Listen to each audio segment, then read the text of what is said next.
faithfully conveying value and interpreting great books from around the world. Hi, this is Sally Book Talks. Today we're diving into the book London Fog. In December 1873, a week-long thick fog blanketed London, England.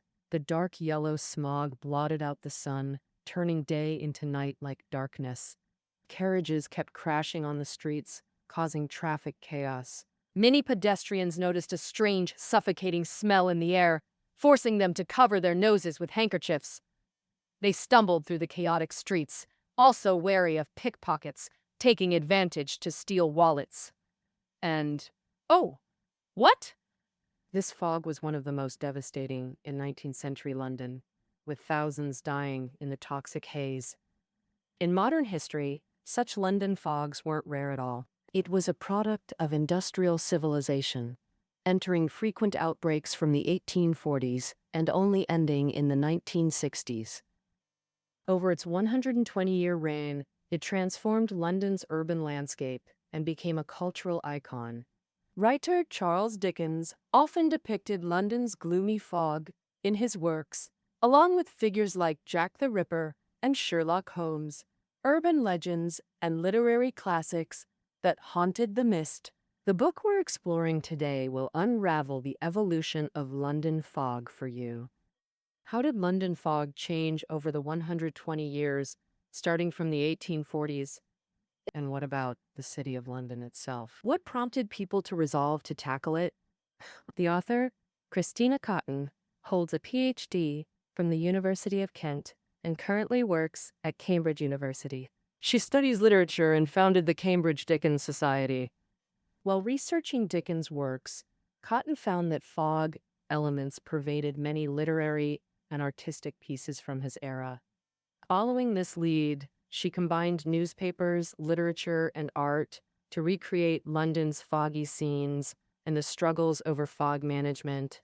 Next, I'll break it down into 3 parts to interpret the book's key content for you. First, how was London fog formed? Second, what problems did London fog bring to the city, and how did people perceive it? Third, how did London fog disappear? First up, in part 1, let's get to know how London fog came to be. London fog isn't pure fog. Pure fog is a natural phenomenon where air with tiny water droplets gathers under the right conditions, forming usually white mist. London fog, called smog in English, what we know as haze today, results from smoke and dust mixing with damp air, creating a dark yellow, thick, and murky appearance. London, situated in the Thames River basin and nestled among low hills, has humid air.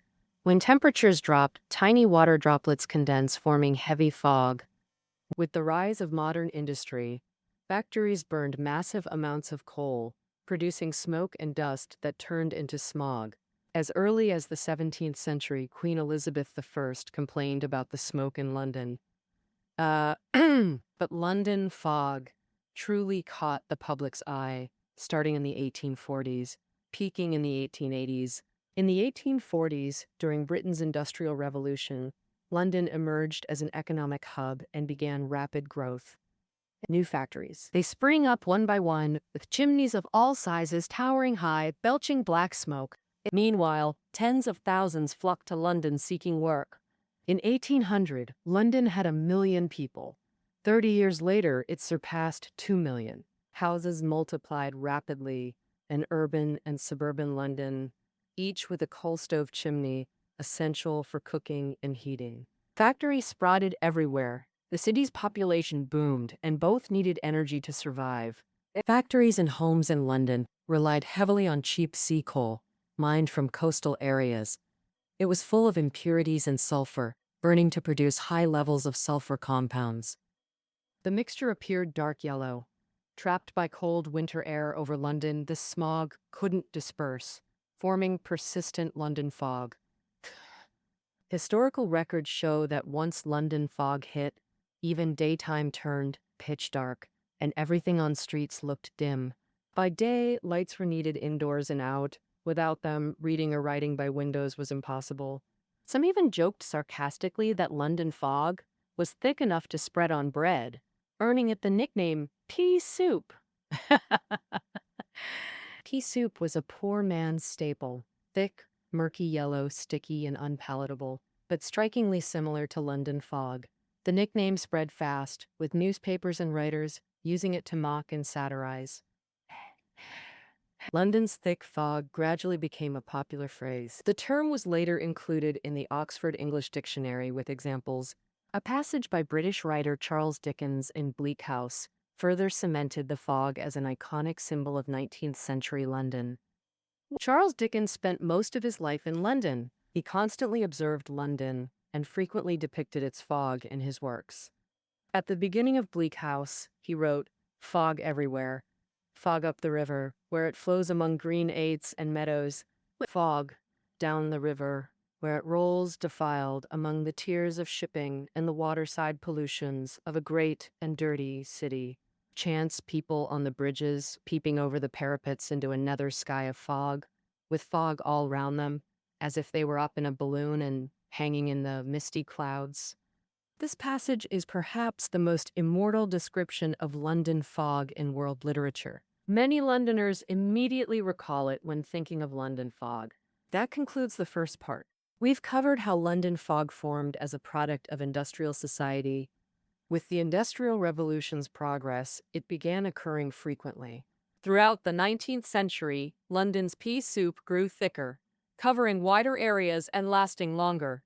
By the late 19th century, fog had become almost normal winter weather in London. Surveys show that in 1890 alone, fog occurred on 63 days, nearly the entire winter. Now in part 2, we'll explore London fog's problems and how people perceived it, impacting Londoners' health and social order. First, health. During London's foggy Novembers, people coughed up black phlegm, showing dust particles infiltrated lungs, especially harming the vulnerable. Children. The elderly and those with asthma or bronchitis suffered most. Outdoors, people covered noses with handkerchiefs for minimal relief. In 1886, about 11,000 died of bronchitis in London. The Lancet recorded that during and 3 weeks after the 1873 fog, London's death rate surged. Over 2,000 died from consumption and respiratory diseases. Even livestock suffered. London hosted annual livestock exhibitions featuring prime, robust animals. The 1873 exhibition coincided with the Great Fog. After just one day, cattle and horses showed distress, labored breathing, painful coughing. Workers sprinkled water to reduce dust, with vets monitoring them day and night. Despite this, livestock kept falling in batches. Some died in exhibition halls, others on transport home. Autopsies revealed lungs filled with black blood. This indicated that suffocation was the cause of death. Long-term exposure to this environment also affected people's personalities. As early as the 1840s, writers observed that persistent fog led to alcoholism and depression. One writer noted, "Everyone drank heavily, often arguing about this biting, deadly fog." Walking the streets, you could smell faint alcohol emanating from people's breath. Regarding social order, the Times recorded that several thick fogs in the 1840s paralyzed London's traffic. On the Thames, ships constantly collided, causing accidents. The fog even caused accidental deaths. For instance, the 1835 fog caused at least 6 drownings, mostly young dock workers who drunk, played on docks, and blinded by fog fell into water. The fog became a breeding ground for crime. On foggy, dim streets, petty theft, prostitution, and violence proliferated. Take London's new profession, link boys. These teenagers carried oil-soaked bags on poles, serving as lanterns. For payment, they guided clients through foggy alleys, avoiding criminal hotspots. But some link boys were criminals themselves, leading victims to alleys where accomplices robbed them. The fog-crime connection appeared in much 19th century literature. Arthur Conan Doyle, creator of Sherlock Holmes, saw fog as a criminal accomplice aiding gangs. Conan Doyle had Holmes say, "Thieves and murderers roam London freely in such weather, like jungle tigers, invisible until pouncing." Of course, only the victim sees clearly then. The infamous Jack the Ripper serial killings further inspired writers. From August to November 1888, in London's Whitechapel area, A man brutally murdered at least 5 prostitutes in night fog. 3 had organs removed. The killer signed a letter to the media as Jack the Ripper, and the killer's true identity remains a mystery to this day. This sensational case terrified women in London at the time. Though the Ripper targeted prostitutes, this focus undoubtedly unsettled all women. In the fog, who knew where a killer might emerge or which woman he would target? Since the case remained unsolved, writers created various fictional stories around it, one of which is The Lodger. It tells of a mysterious visitor who rents an empty room in the Buntings' house. This mysterious man is elegant and shows no interest in money, but he is extremely eccentric, allowing no surveillance or disturbance. More frighteningly, the lodger enjoys taking walks late at night, especially on foggy days. And every time a terrible murder occurred in London, the lodger had gone out that night. The landlady, Mrs. Bunting, grows increasingly suspicious that the lodger is the notorious serial killer. She is torn, continue tolerating it and enjoy the substantial rent, or report him to the law. What frightens her more is that when the lodger goes out in the fog, it's as if he brings the thick fog back into her home, bringing street crime into her warm, safe haven. The novel doesn't describe the murder scene's gruesomeness. Instead, it builds a dangerous, mysterious atmosphere by depicting London's thick, sticky night fog and the insecurity women felt going out alone at night. In the end, the lodger vanishes and the murders cease. The fog not only metaphorizes the violent threats women faced, but also represents their obstructed status in social life. Some of the need fake news, which is further mixed. In 19th century Britain, women were extremely disadvantaged. They couldn't sign contracts or represent themselves in legal matters requiring a father or husband. Even respectable women couldn't go out alone. And William Harding's novel Fog Visitor reflects this notion of female constraint. The heroine feels imprisoned by the fog because whether she can take a walk depends on how thick the fog is and if she has an escort. Here, the fog is not only a threat to women's safety, but also implies their confinement and disempowerment. Well, more literary works directly link fog to social disorder and moral decay. British novelist Molly Roberts' 1908 short story Fog depicts London streets descending into chaos under thick smog. Some people got drunk, dancing wildly with reckless behavior. Some men inexplicably smashed every window they passed while laughing menacingly. Women's frantic and urgent atmosphere echoed through the night, accompanied by fights and thefts. Others, heavily intoxicated, stumbled and fell into fire pits. The writer concluded that the fog's darkness unleashed people's inner demons, freeing them from moral constraints. Thus, London fog became synonymous not just with real-world problems, but also with crime, social disorder, and moral decay in literature. I assume yet the factories and chimneys springing up everywhere symbolized economic prosperity and national strength. So, Londoners, while anxious about the fog, didn't reject it entirely. Some even affectionately called it London peculiar. Visitors worldwide came with awe, marveling at the towering chimneys. This reverence gave London fog an enchanting beauty in visual artists' eyes. To them, the fog wasn't terrifying or depressing, but brimmed with industrial romanticism. French impressionist Claude Monet was a devoted admirer of London fog.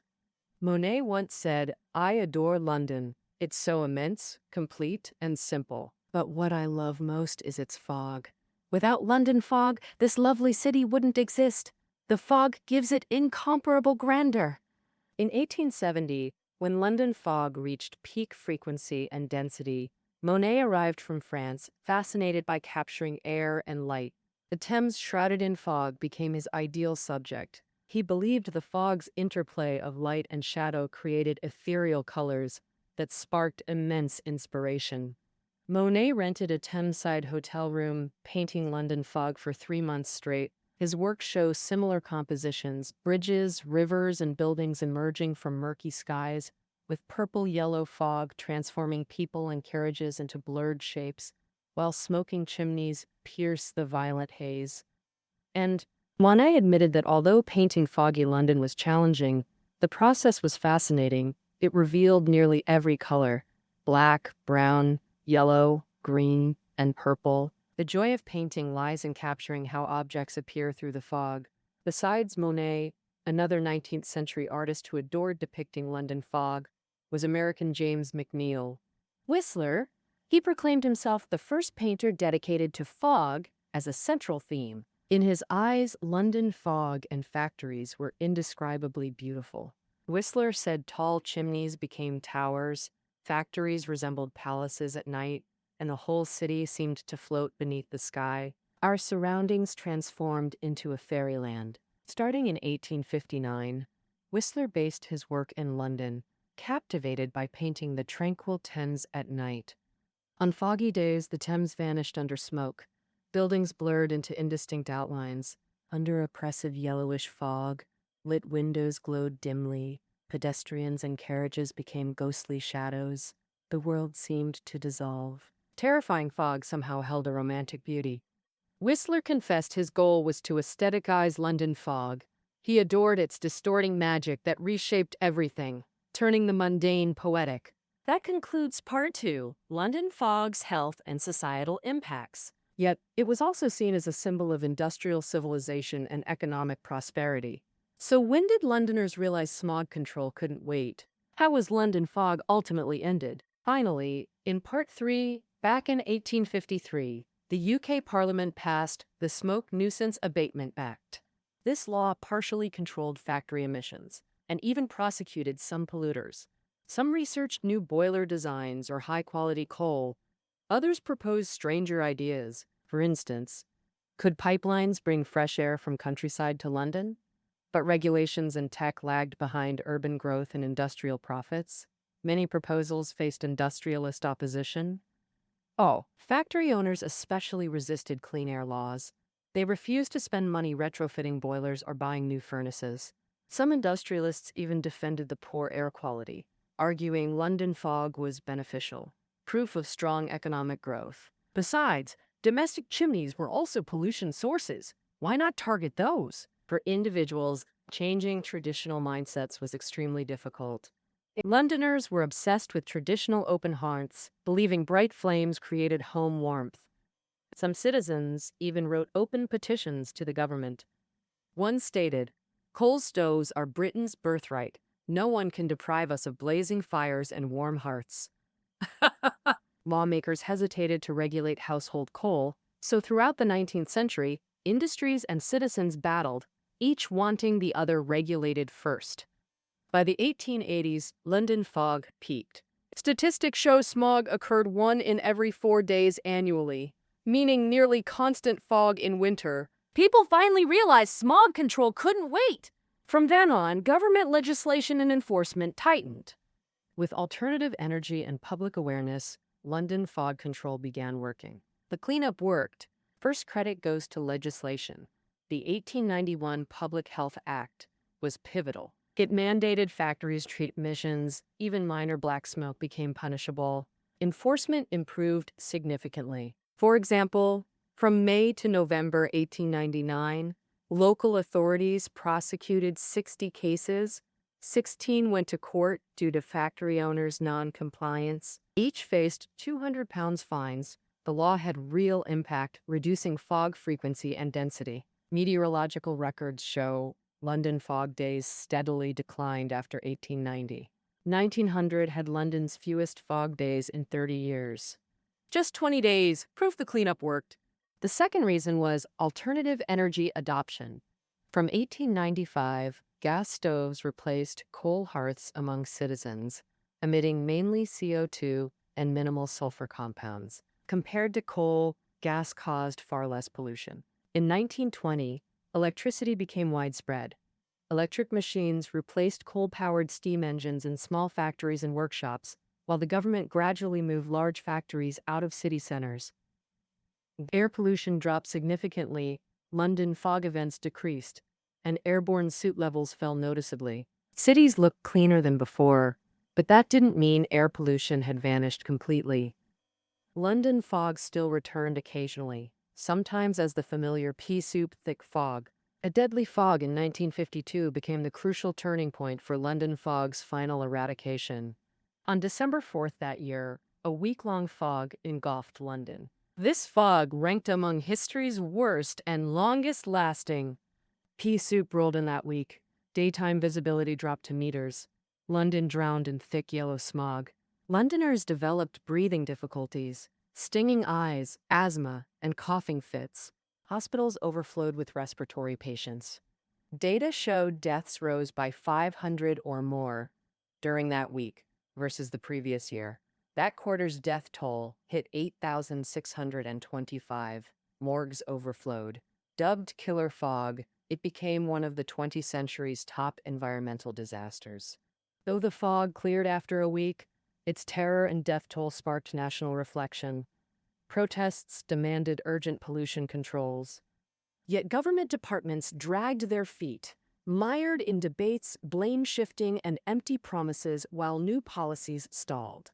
In 1956, public fury peaked, forcing Parliament's dissolution. The new Parliament finally passed the Clean Air Act. For the first time, the law targeted both household fires and industrial emissions. It forced industrial power plants in central London to shut down and relocate to suburbs. The act also created urban smokeless zones, banning polluting fuels. Meanwhile, Britain launched large-scale upgrades of traditional stoves in urban homes, reducing coal use and switching to centralized natural gas heating in winter. The government subsidized fireplace conversions. Violators faced 10 to 100 pounds fines or 3-month jail terms. This law worked. By 1868, 65% of London's homes and premises adopted smoke control bans and completed renovations. By 1975, London's annual fog days dropped from dozens to just 15. By 1980, it fell further to 5 days, ending London fog's 120-year reign. Yet, as industrialization spread globally, smog followed like a shadow. Reflecting on London fog's control, it vanished more from changed attitudes than laws or technology. When people rationally confronted industrial society's problems, fog control became effective. That's perhaps the key insight from revisiting London fog today. All right, that's the evolution of London fog. That concludes this book interpretation for you. Reading notes are below the audio. See you next time.